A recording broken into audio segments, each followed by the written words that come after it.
de la humanidad a otro grupo de personas y empieza a hablarles a ellos también. Y eso es lo que vamos a ver ahora. En el capítulo 2, versículos 1 hasta el verso 16, el apóstol Pablo nos está presentando otro grupo de personas que son los que juzgan. Yo les he llamado los moralistas. Si ustedes se fijan en el segmento anterior, Pablo habla en tercera persona. Ellos hacen tal cosa, ellos se dañan a sí mismos, dañan sus propios cuerpos, dañan la vida de las demás personas, dañan a su familia, y no solo eso, sino que se complacen en los que hacen mal. Hasta en los hacedores de males, se fija el apóstol Pablo. Pero ahora llama a otro grupo y los acerca un poquito más y les dice, por lo cual no tienes excusa. Allá termina el verso 32 con una gran sentencia, y la sentencia es que son dignos de muerte.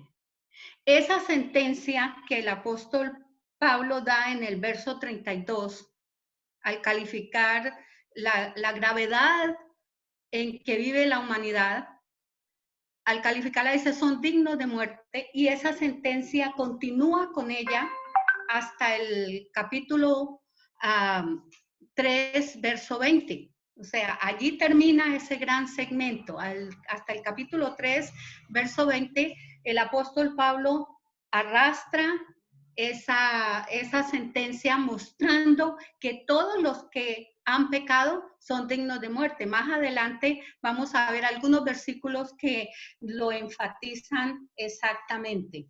Pero aquí en el capítulo 3, Pablo está tratando con un grupo más cercano. Él dice,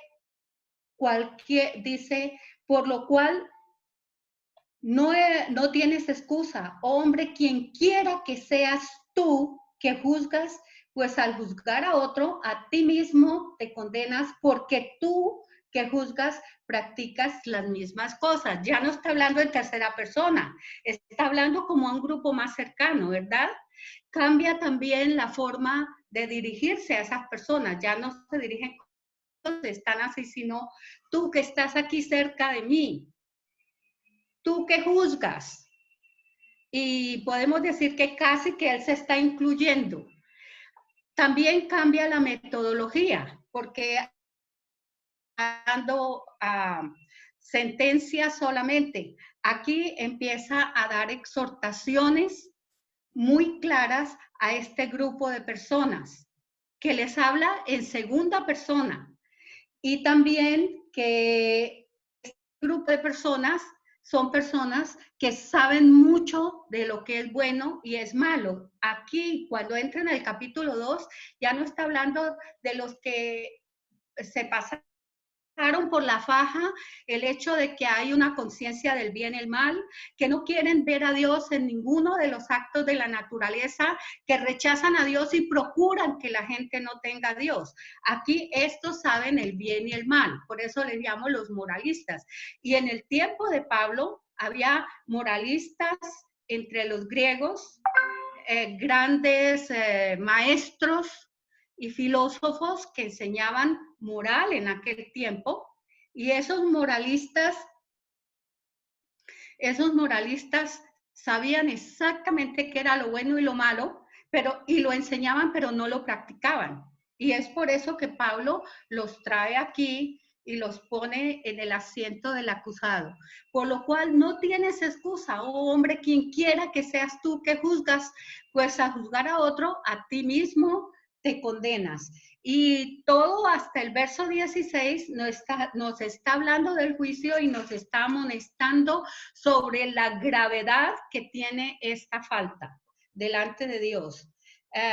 Nosotros no somos buenos o no somos justos porque nosotros nos creamos justos.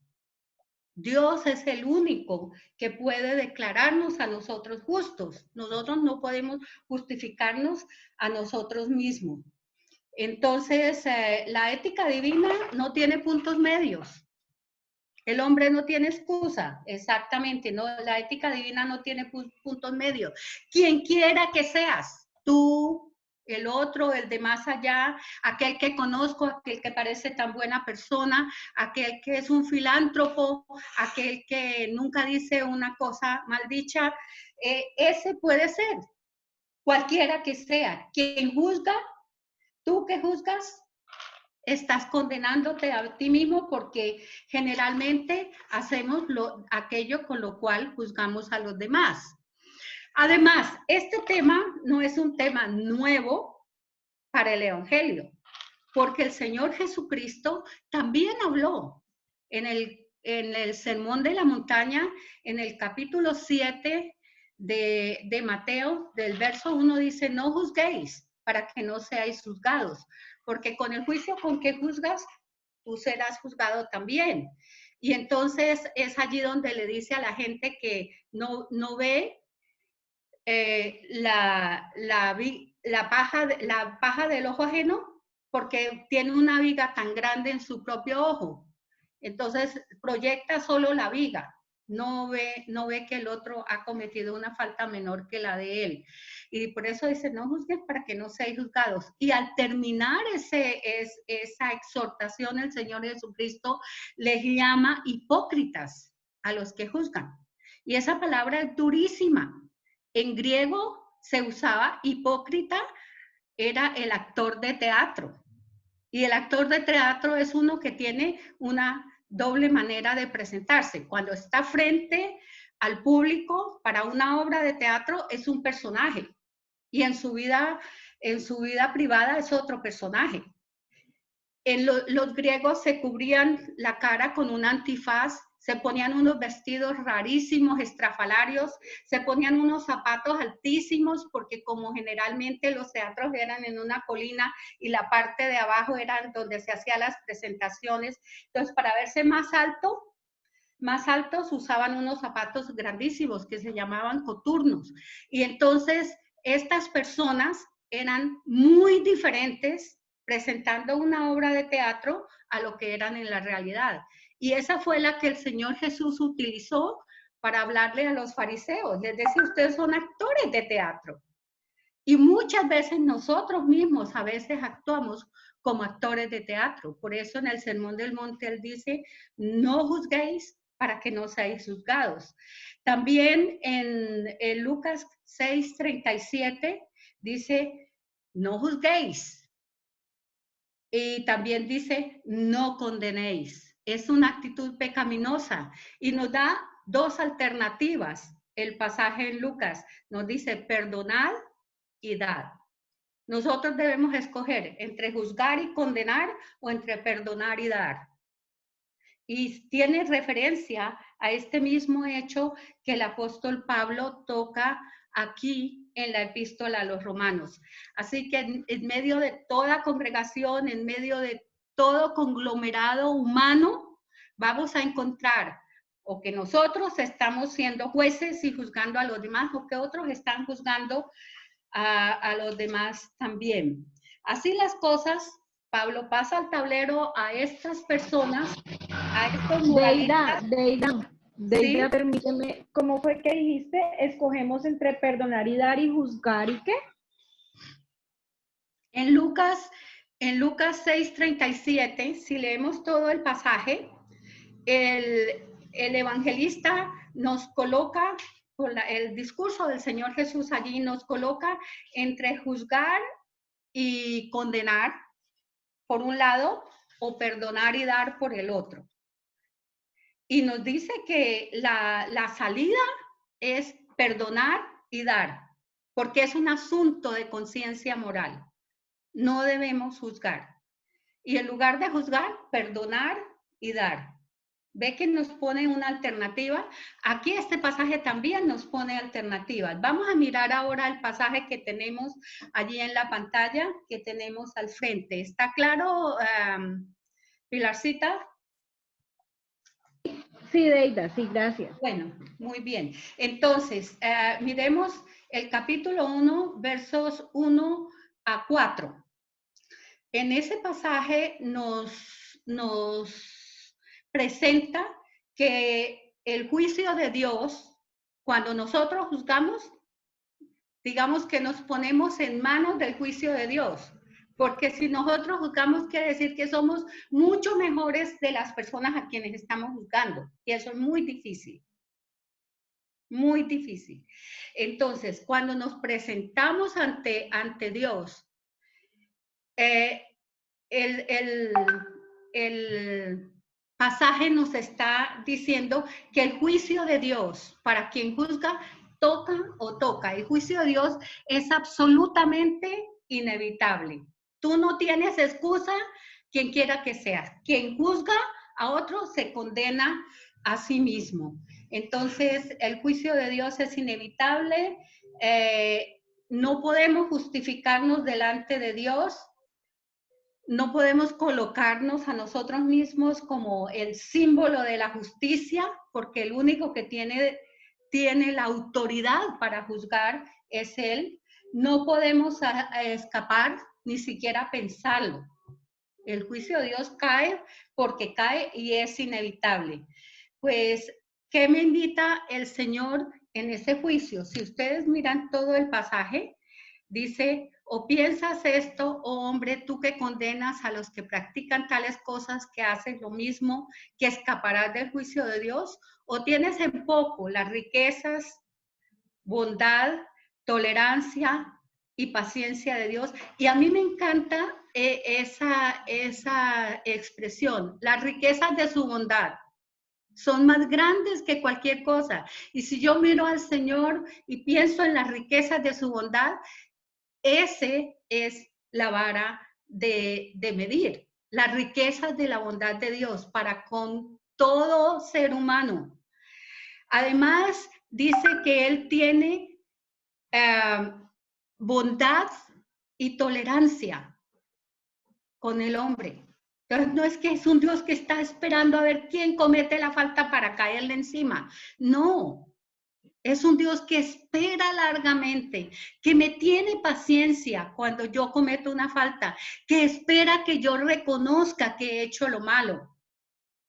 Y si sigo haciéndolo, no tengo excusa, porque he pasado por alto, me he pasado por la faja las riquezas de la bondad, la tolerancia, que de eso tenemos muy poco los seres humanos, pero Dios la tiene infinita para con nosotros, y también la paciencia. La paciencia de que habla el apóstol Pablo aquí es una paciencia tan grande, en griego quiere decir que es una paciencia que solamente Dios la puede tener porque es profunda y grande. Ninguno puede estar bajo una carga tan grande como lo acepta la persona divina. Entonces, la paciencia de Dios es muy grande. Tenemos bondad, tolerancia, paciencia. Y esas tres cosas tienen un fin. El fin es llevarnos al arrepentimiento. Ojalá que seamos sensibles siempre a la palabra y cuando juzgamos nos demos inmediatamente cuenta que Dios está esperando con bondad, con tolerancia y con paciencia que yo le diga, Señor, perdóname, porque no está bien lo que estoy haciendo. Entonces, el juicio de Dios me guía al arrepentimiento, el juicio de Dios, no, la tolerancia y la paciencia de Dios me guía al arrepentimiento para que evite su juicio, porque su juicio es inevitable si yo continúo así. Ahora, la segunda cosa que ya que nos muestra el pasaje está en el verso 5 hasta el verso 11. En los versos 5 hasta el verso 11, puede pasar la diapositiva, por favor. El verso 5 al 11 nos dice que el juicio de Dios es de acuerdo a nuestras obras. El juicio de Dios, y así suene redundante, es justo. El juicio de Dios, el juicio nuestro no es justo, porque estamos mirando con unos lentes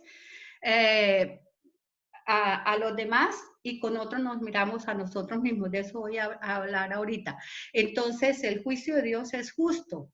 A causa de tu terquedad y de tu corazón no arrepentido, acumulas ira para ti en el día de la ira y de la revelación del justo juicio de Dios. Allá está repetido, es justo. No es un juicio a priori. Recuerden que Él tiene tolerancia, bondad y paciencia, esperando que nos arrepintamos. Pero si no nos arrepentimos, ¿qué pasa? Cada uno le pagará conforme a lo que haya hecho. Entonces, la bondad de Dios es un margen para el arrepentimiento, no una licencia para pecar. Esa es la bondad de Dios, un margen para el arrepentimiento y no una licencia para pecar. El Salmo 62, 12 dice que tuya, oh Señor, es la misericordia, porque tú pagas a cada uno conforme a su obra. Así es el juicio de Dios, conforme a lo que hemos hecho. Dios es justo, Dios es recto, él le da honor al que persevera en hacer el bien y juicio y castigo al que hace lo malo, ¿no? Pero nosotros a veces miramos los actos vergonzosos de las demás personas y nos escandalizamos, pero cuando nosotros caemos en una falla, no la miramos tan grave, ¿no? Al fin y al cabo todo el mundo lo hace. Y entre ellos, por ejemplo, estafas, trampas, mentiras, calumnias, agresiones, insultos, envidias y todo. Esa lista también que vimos en el capítulo 1, algunas de esas cosas también están pegadas allí. Y miramos siempre a los demás como más grave la falta. Ellos sí han hecho la cosa bien grave, lo hicieron malísimo. Entonces, en psicología eso se llama proyección. Yo proyecto mi propia situación en el otro. ¿Y qué hace la proyección? La proyección descarga un poquito la conciencia y hace un equilibrio de la autoestima. Al fin y al cabo yo no soy tan malo, pero es una habla de doble filo, porque Dios, que conoce el corazón y que conoce lo que estoy haciendo mal, Él dará según lo que yo haga, dará el pago según lo que yo haga. En los versículos 9 y 10 encontré unas cosas muy interesantes, que son unas alternativas solemnes que da el apóstol Pablo. Dice, todos los que hacen mal y todos los que hacen bien. Entonces ponen la balanza, todos los que hacen mal, sufrimiento y angustia. Y a todos los que hacen bien, gloria, honor y paz. Y luego, con Dios no hay favoritos. Juicio para el que hace el mal y salvación para el que hace el bien, ¿no es cierto?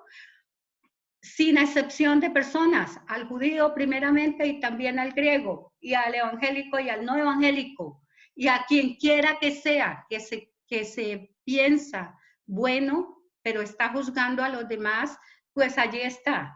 Entonces tenemos una de dos alternativas, hacer el mal o hacer el bien.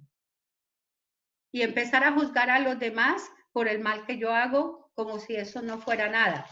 Sufrimiento y angustia para el que hace mal, gloria, honor y paz. A mí me encantan esas tres palabras porque pienso yo no las merezco. Gloria, que la gloria de Dios repose en mi propio corazón. El honor de ser un hijo de Dios, la paz de Dios en mi corazón, eso es muy grande. Yo prefiero esa alternativa.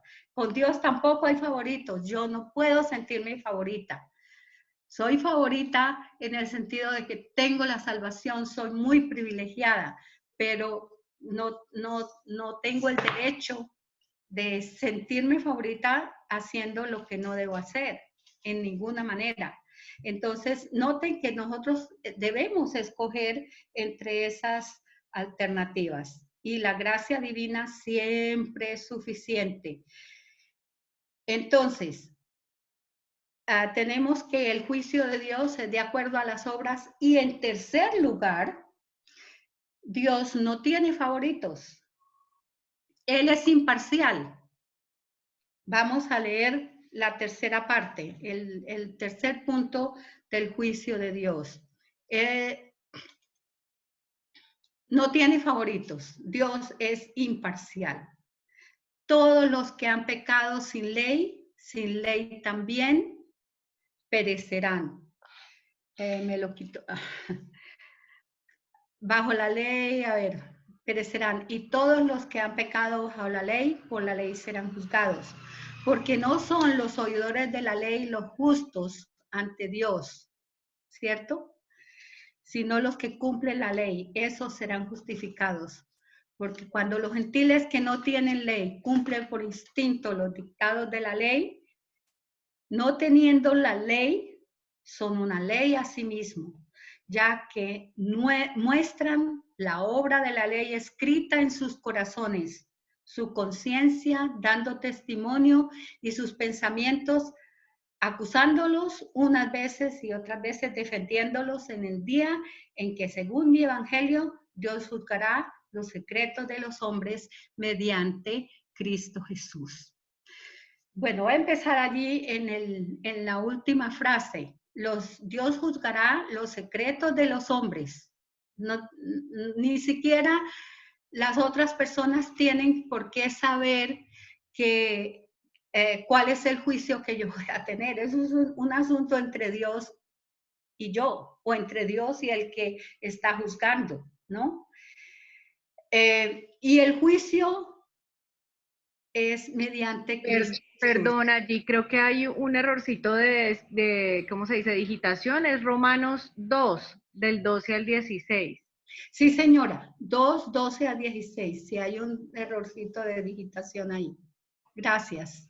Estamos en el capítulo 2 y vamos hasta el verso 16 ahora. Gracias. Entonces, de acuerdo a los que conocemos al Señor, sabemos no hay acepción de personas. Y esto de que el juicio es mediante Cristo Jesús, me hizo recordar que en el capítulo 5 del Evangelio de Juan, el Señor Jesús nos dice que el juicio, ni siquiera el Padre es el que hace el juicio, que el Padre le entregó a él la capacidad de juzgar. Entonces, los que tenemos al Señor Jesucristo en nuestro corazón sabemos que si creemos en Él y aceptamos la obra de Cristo en nuestra vida, Él nos va a librar también, nos va a hacer caer en cuenta cuando estamos cayendo en estas situaciones. Sea que vivas de acuerdo a la ley moral que Dios puso en el corazón, sea que viva de acuerdo a la ley natural, sea que viva de acuerdo a esa necesidad espiritual que el hombre tiene, o nosotros que vivimos de acuerdo a la palabra de Dios, que es la revelación especial. Yo no les he hablado de la revelación especial, pero la palabra es la revelación especial de Dios al corazón del hombre. Los que vivimos de acuerdo a la revelación especial somos juzgados de acuerdo a esta revelación, porque la conocemos y somos responsables por lo que sabemos. Entonces, no hay acepción de personas.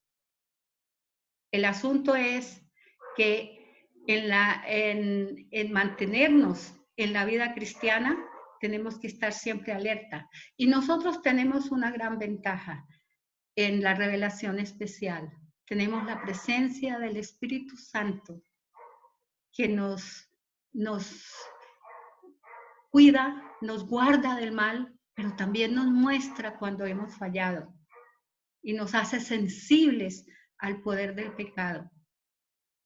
Ese es nacer de nuevo. Nacer de nuevo es no ser esas criaturas que viven haciendo lo primero que se les presenta ante sus ojos, sino aquel que se somete a la ley de la palabra. Lo que dice la palabra y lo hace uno con todo el corazón. Entonces, este tercer punto, Dios no tiene favoritos, Él no me favorece a mí. Yo tengo que caminar también. Y Él y yo somos un equipo y trabajamos juntos en la redención de mi propio corazón, no en la del otro, en la mía. Yo tengo que hacer mi parte. Tengo que empezar a sensibilizar mi vida, mi corazón, mi mente, todo mi ser a la vida con Cristo. Y cada vez me hago más sensible a cuando yo misma he fallado. El Evangelio de Redención, el Evangelio que es redención, y el juicio no son incompatibles con el Evangelio. El juicio de Dios es parte del mensaje evangélico, no es traído de los cabellos. Nada está oculto. Dios sabe cuando mi fe es fingida. No lo podemos engañar con una falsa piedad. No lo conquistamos a Dios con largas oraciones o con penitencias o con reacciones emocionales, espirituales. Él conoce mi corazón, sabe lo que hay allá adentro, sabe cómo maquina el mal en contra mía y el Espíritu de Dios me guarda del mal. Entonces, todo eso está actuando continuamente a mi favor. Entonces, el apóstol, el escritor de la Epístola a los Romanos, sí, el apóstol Pablo, él trae a la palestra a los moralistas, pero fíjese cómo ese mensaje yo tengo que predicármelo a mí mismo, por eso él lo acerca tanto y habla en segunda persona, tú quien quiera que seas, el que juzga se pone en condición de ser juzgado. El que juzga acarrea para sí sufrimiento también y castigo y genera sufrimiento. El que busca la gloria de Dios genera para sí mismo honor y paz. Y nunca nos olvidemos que la paciencia de Dios siempre está a disposición para que nosotros nos arrepintamos y cualquiera. Por eso no debemos parar de predicar el Evangelio, porque esto es para todo ser humano, cualquiera que sea, que necesita conocer a Dios. Dios siempre obra a favor de que esa persona se arrepienta, esperando con paciencia, esperando con largueza y también con bondad que la persona se arrepienta. Entonces, el juicio de Dios es inevitable, es de acuerdo a lo que he hecho, lo que he dicho, porque el juicio de Dios es justo y no se puede engañar a Dios con una falsa moral o una falsa pretensión de santidad, porque Él conoce el corazón. El juicio de Dios tiene que ver con mi corazón y es imparcial, ¿no? Y recordemos siempre las fortalezas. Hacer lo bueno, vivir el Evangelio y lo que Dios nos da, gloria, honra y paz. Esas son las ventajas para el que, digamos así, escapa de ese juicio bajo el cual están aquí los moralistas. Disculpa, bueno, Deida, nos quedan 3 minuticos. Yo estoy terminando. Vamos a mirar la tercera amonestación en la próxima reunión, la tercera amonestación aquí tenemos el sustento bíblico que di ahora, si los que quieran copiarlo, Mateo 7:1 y siguientes, que es no juzguéis para que no seáis juzgados, Lucas 6:32, que me encantó muchísimo porque habla de no juzgar y no condenar, pero de perdonar y dar. Hebreos 10:3, que Dios juzga, él es quien juzga. Santiago 4:11 y 12, nadie escapa del juicio de Dios cuando se lo merece. Entonces, esas citas para que ustedes, si quieren copiarlas. Y estoy terminando. Vamos a mirar lo que sigue del verso 17 hasta el 3:20. Ya Pablo cambia de grupo. Noten que ha hablado a toda la humanidad, ha hablado a un grupo de moralistas, ahora les habla a los judíos. Y empieza el escrutinio, digamos así, de la conciencia, de la moral y de la justicia que el judío proclama. El judío que se creía en ese tiempo que era el juez de la humanidad y que por tener la ley de Dios ellos ya estaban salvos. Miren ahí enseguida cómo Pablo los escruta. Y en el capítulo 3, versículo 9 hasta el 20, entonces viene otra dimensión que es la que no todos, la humanidad ha pecado. Nadie está destituido de la gloria nadie se salva del pecado, por lo cual todos merecen estar destituidos de la gloria de Dios. Y ese pasaje es tremendo también. Ahí termina Pablo lo que quiere enseñarnos de la antítesis del Evangelio. Y luego empieza a exponer la tesis del Evangelio. Con los judíos también usa eso del interlocutor imaginario. Se imagina una persona y empieza a hablar con ella con preguntas retóricas y le responde. Leamos entonces bien esos pasajes para la próxima vez estar enterados. Hagamos un párrafo y si quieren lo envían en un audio o lo envían por un audio o lo pueden enviar también por escrito en el grupo y vienen listos para dentro de 8 días. No sé si tenemos apertura para un poquito de discusión. No, ya dice que tenemos menos de 1 minuto. Ya en menos, ya nos van a cerrar.